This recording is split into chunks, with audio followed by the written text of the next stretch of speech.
Welcome. In this video I will show you what to do if the auto brightness feature isn't working right on your Samsung Galaxy Tab A11.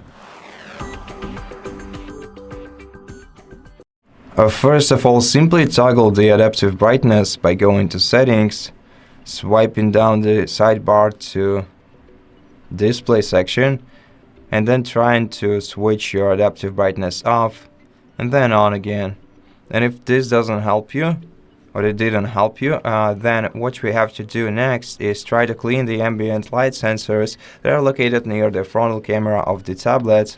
And to do so, I recommend using a dry piece of a microfiber cloth. And if you don't have such around, you can also use a dry towel.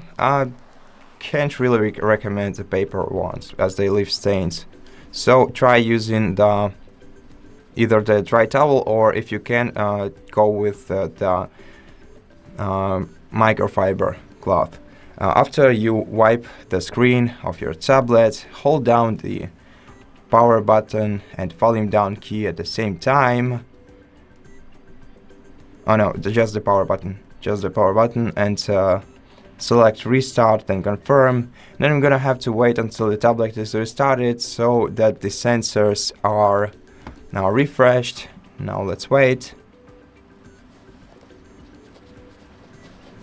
Now once the tablet is restarted, if nothing changed and the adaptive brightness still isn't working properly, first of all try to check for any available system or software updates. So in your settings menu, swipe down to software update and open this menu and click download and install to check for any available ones. And if you do have some available software updates, then of course download and install them. And after that, try to restart your tablet. Your tablet will restart, and check how adaptive brightness works on your device now. And in case this doesn't help you, then go to General Management in your settings, then select Reset, and here you have to select Reset All Settings. This includes security settings, language settings, accounts, personal data, settings for downloaded apps. Select Reset, then confirm once again, and once the settings are reset, that should fix the issue. Maybe you'll have to restart your tablet once again for this to work properly, but generally speaking, at this point, that's all the troubleshooting that you could have done with your tablet. Now if the problem still remains on your tablet after that, then you'll have to